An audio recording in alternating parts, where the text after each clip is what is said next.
Hello everyone, I'm Absentis. I'm joined here by SeaGnome, and we're bringing you Game 2 between Team Rooster and Team Zerg. Chompy spawning as the light pink Zerg at the bottom left-hand corner on Blistering Sands, and his opponent HybridFrog, the yellow Protoss, at the top right. This is sponsored by the Internet Movie Firearms Database. Check them out at imfdb.org. Yeah, so these two players on this map, I want to say that Chompy's a little bit favored here.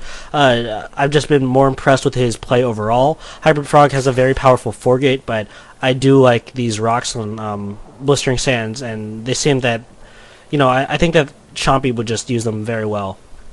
Yeah, both players have been doing very well for themselves in the SC Reddit Open tournaments that occur on Saturdays. HybridFrog, I know he's won at least one. Chompy has placed a few times, if not winning his own. So far, as you did say, it looks like Zerg has a tiny bit of an advantage just because they have had two entrances to their opponent's base. They can usually take advantage of those rocks a little bit better. And it looks like HybridFrog is going to go for a forge wall off into a fast expand. Now, his decision here, okay, he completely walls off. Absolutely nothing will be able to get by there now. Yeah, this is actually going to take away quite a bit of the rock disadvantage that I was talking about earlier, because this means that although he still technically has two entrances, he's going to be able to watch his front one near his natural very, very easily because, of course, he has this wall off, and the back one is the only one he really needs to focus about defending, and Chompy even calling him a jerk. Yeah, Chompy has a great sense of humor. I think he plays because it's fun, not because he necessarily wants to do perfectly well. He's going for a pretty fast expansion of his own. I don't want to say in response to what he saw, because he kind of reacted pretty late to HybridFrog's wall off. Cannon going down, so pretty much... Okay, very nice job there by Chompy. Able to make sure only one pylon went down instead of the block. Yes, that's something very important. If you put down two pylons and a cannon, you can quite handily separate your natural from your main, and it's really hard for Zerg to deal with.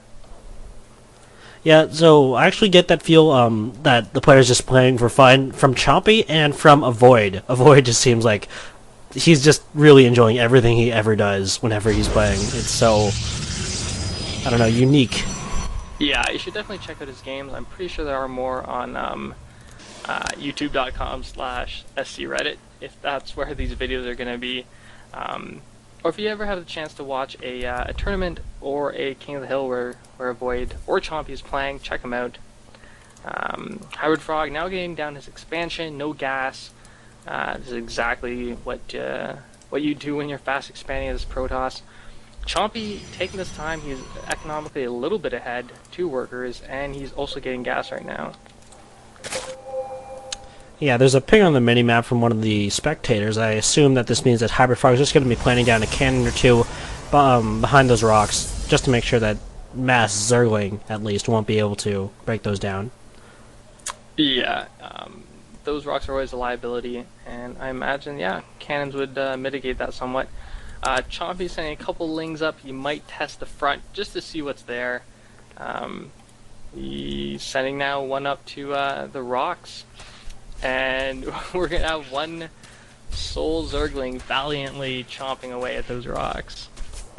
Yeah, doing about 2 damage for each blow, and it'll be a few years until he actually gets through, but when he does, it'll be amazing. Alright, so next week, when that goes down, we'll see some action. Chompy got scouted, wow, by HybridFrog, having hidden a probe inside his opponent's base. Going to see that Roach Warren going down, so he knows what Chompy is up to. Chompy is skyrocketing ahead in terms of harvesters. Okay, he's only 4 ahead now, but before it was just really cranking out drones non-stop. That probe's still alive, and HybridFrog getting up gas, getting up cybernetics core, getting his warp gate research going. Fairly typical for both builds.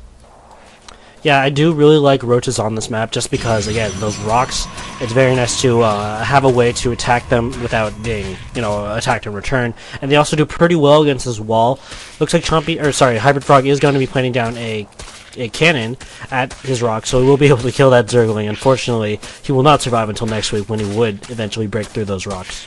That is very unfortunate for that lone Zergly. If he gets any roach reinforcement, they'll be able to start hacking into the rocks. Oh, nice! That top cannon actually can't reach him, so it's going to be that other cannon that's going to be the undoing of him. Chompy teching up to lair, getting out a bunch of roaches, just doing really solid play. No, it looks like he's going to lose an Overlord, but at this point it really doesn't matter. He's at 75 of 84 supply, so that cannon finally going to morph in and take out that Zergling. Oh, sad day, sad day. Chompy now going to move out with those roaches. We'll see what he does with them. I assume he's just going to take out those rocks. I like how Chompy has planted a single Zergling in front of that wall. You don't really expect much to come out of there, but you can warp in troops outside of that wall.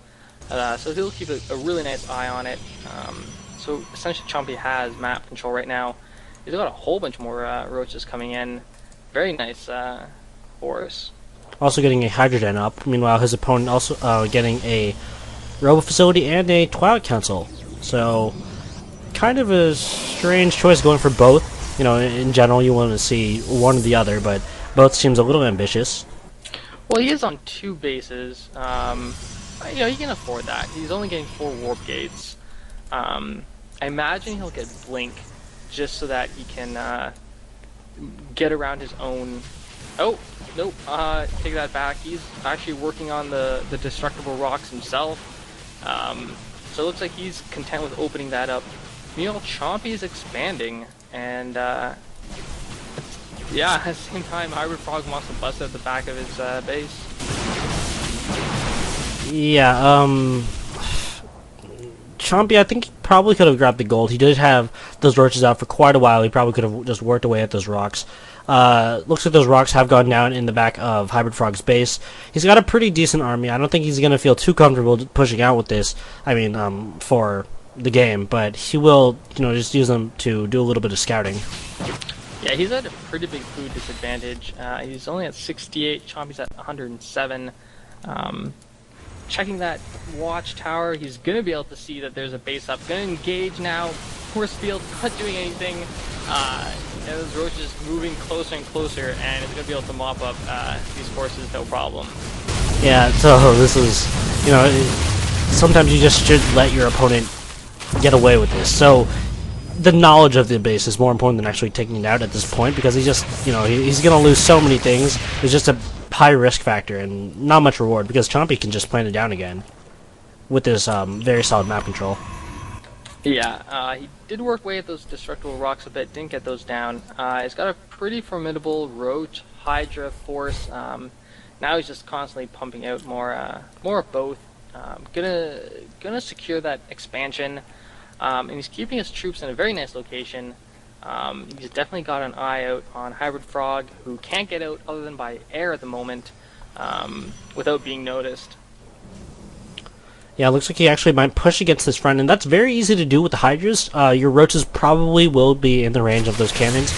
Yeah, and your Lings definitely will be, but he's going to push in here and probably take out everything. Yeah, there we go. Gateway in, or sorry, Warp Gate going down, Pylon being empowered, and yeah, HybridFrog is moving out, trying to engage, but Chompy has such a large force right now. Going to work away at that forge.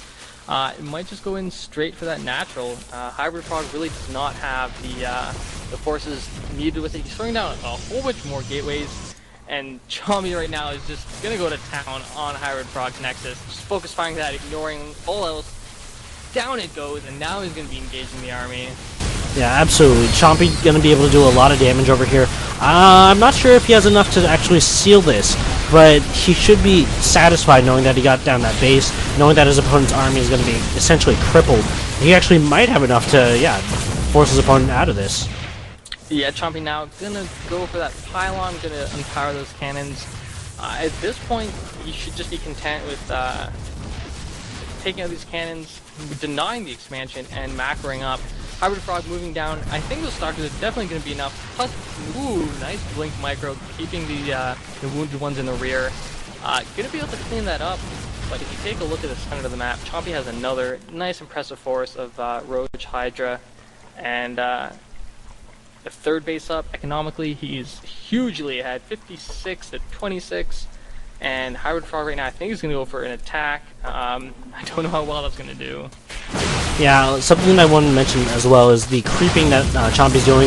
Before I was going to mention that his creeping hasn't been the greatest this game, but using those overlords, spreading them out very nicely, it is going to create a nice highway for those roaches, for those hydras to move in. Yeah, and Hydra is doing just so much damage against regular gateway units, and HybridFrog knows it, and he called good game. Yeah, just being not using his troops very well. I think he should be a little bit more defensive with those, but he is very fond of the 4-gate, and I guess that's something that comes with the build, so yeah, there we go. This means that it's going to be tied up, right? That's right. It's going to be going 1-1 between Team Rooster and Team Zerg.